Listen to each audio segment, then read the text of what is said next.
Police अधीक्षक ग्रामीण के नेतृत्व में जावा टप्पल पुलिस टीम ने भूमाफियाओं पर कसा शिकंजा।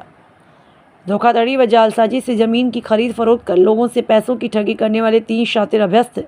मारिया धोखाधड़ी व छल कपट से फर्जी जमीन दिखाकर अर्जित की गई अचल संपत्ति गांव गोरीला स्थित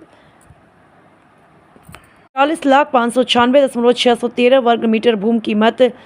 60,89,61,95 रुपये को थाना टप्पल पुलिस द्वारा गैंगस्टर एक्ट के अधीन किया गया था कुर्क। तीनों आरोपियों पर थाना टप्पल में दर्ज है आधा दर्जन से अधिक धोखाधड़ी के मुकदमे।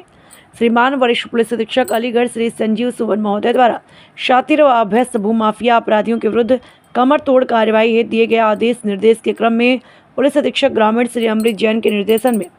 क्षेत्राधिकारी खैर श्री वरुण सिंह के पर्यवेक्षण में थाना उपल पुलिस द्वारा मुकदमा संख्या 292/2025 धारा 2/3 गैंगस्टर एक्ट में वांछित 3 अभियुक्तों को गिरफ्तार किया। इसमें अजीत कुमार रमण पुत्र लक्ष्मी नारायण मंडल उम्र 45 वर्ष, श्रवण कुमार पुत्र चौधरी राय उम्र 47 वर्ष, प्रवीण कुमार पटेल पुत्र हरिहर पटेल उम्र 45 वर्ष जो जनपद प्रतापगढ़ से गिरफ्तार किया गया। विदित है पूर्व में ही पुलिस अधीक्षक ग्रामीण श्री अमृत जैन के नेतृत्व में थाना टप्पल पुलिस द्वारा शातिर अपराधी भूमाफियाओं के विरुद्ध मुकदमा संख्या 292/2025 धारा 2/3 गैंगस्टर एक्ट पंजीकृत करते हुए संपत्ति जब्तीकरण की कार्यवाही के क्रम में इन लोगों को गिरफ्तार किया गया। नेशनल भारत से ब्यूरो चीफ सूरज शर्मा की रिपोर्ट। लगातार भू माफियाओं पर और जो संगठित अपराध करते हैं उन पर जो लगातार कड़ी कार्रवाई करने का निर्देश एसएसपी अलीगढ़ महोदय द्वारा हमें दिया गया था, उन्हीं उद्देश्यों के अनुपालन के क्रम में आज फिर टप्पल पुलिस द्वारा एक बड़ी कार्रवाई की गई है, जिसमें कि 3 मुख्य अभियुक्त जो कि गैंगस्टर एक्ट में 292/25 एक मुकदमा दर्ज है थाना टप्पल पर, उसमें तीनों लोग वांछित चल रहे थे और इन तीनों की गिरफ्तारी आज प्रतापगढ़ से, जो प्रतापगढ़ का कुंडा कस्बा है, वहाँ से सुनिश्चित कर इन तीनों को आज जेल भेजा जा रहा है। इसमें यह भी बात ध्यान देने योग्य है कि कुछ दिन पहले ही इन तीनों अभियुक्तों की, जो कि जेएसएम कंपनी के डायरेक्टर थे, जेएसएम कंपनी जो कि नोएडा बेस्ड एक कंपनी है जो कि अवैध प्लॉटिंग करके वहाँ पे बहुत सारे लोगों के साथ फ्रॉड कर रही थी, इनकी 45,000 स्क्वायर मीटर लगभग जमीन, जो कि लगभग 61 करोड़ रुपए की जमीन है, इस जमीन को हमने कुर्क कर दिया था धारा 14 गैंगस्टर एक्ट के तहत। इन तीनों अभियुक्तों को आज गिरफ्तार कर थाना टप्पल पुलिस द्वारा जेल भेजा। सर, इनकी कोई आपराधिक इतिहास पहले भी रहा है कि भूमाफिया जैसा? देखिए 2022-23 के आसपास इनके मुकदमे हैं और इन तीनों ही लोग, जिनका नाम श्रवण कुमार, अजीत कुमार रमण और प्रवीण कुमार है, इन तीनों के ही खिलाफ टोटल मिला के 25 मुकदमे दर्ज हैं और ये सभी मुकदमे धोखाधड़ी, कूटरचित दस्तावेजों के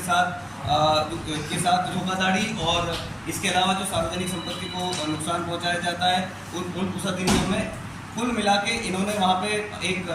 अपना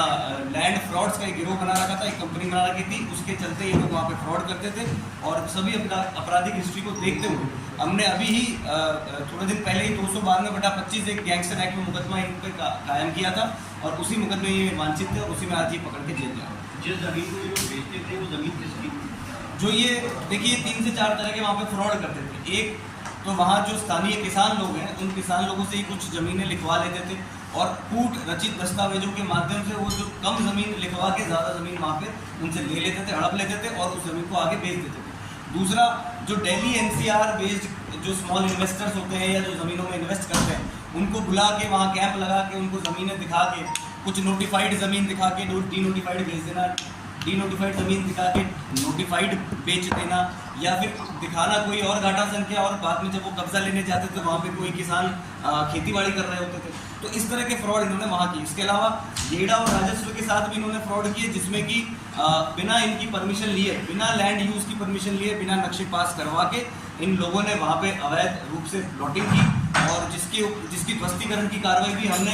येड़ा की जो अथॉरिटी है उसके साथ मिलकर थाना टप्पल पुलिस ने की है और इससे पहले इन पे 60 करोड़ की कुर्की उन अवैध प्लॉटिंग की जो ज़मीन है उस पर की जा चुकी है और आज ये तीनों गैंगस्टर एक्ट में पकड़ के जेल में। कहीं ऐसा तो नहीं है कि इन लोगों ने यहाँ संपत्ति बेचने के बाद उसके बाद कहीं अन्य राज्यों में खरीद कर डाली हो, ऐसा कुछ बताया? देखिए अभी तक की जो इनकी संपत्ति हमने आसपास जो चिन्हित की है वो सारी संपत्ति हम लोगों ने चिन्हित कर ली है। इसके अलावा हमारा अभी इसमें SR फाइल खुली हुई है, विवेचना जारी है गैंगस्टर एक्ट की इसमें 14(1) के तहत हमें और इनकी जो भी संपत्ति अचल संपत्ति जहाँ भी मिलेगी, जिसमें कि इनके बैंक अकाउंट होंगे, जहाँ के रहने वाले, जैसे बिहार के रहने वाले, तो वहाँ की तहसीलों में हम लोग पता लगवाएंगे, नोएडा की तहसीलों में हम लोग पता लगवाएंगे। तो वो विवेचना अभी जारी है और जैसे जैसे इसमें आगे और खुलता जाएगा कि सभी इस तरह की आपराधिक कृत्यों से अर्जित संपत्ति को कुर्क करके और राज्य में विलय किया जाए। सभी अभियुक्त गिरफ्तार हैं, अभी और वांछित। इसमें 3 ही मुख्य अभियुक्त थे इस गैंगस्टर एक्ट में और तीनों ही आज गिरफ्तार होकर प्रतापगढ़ से हम लोगों ने इनको गिरफ्तार किया है और गिरफ्तार करके आज जेल जाए। ठीक।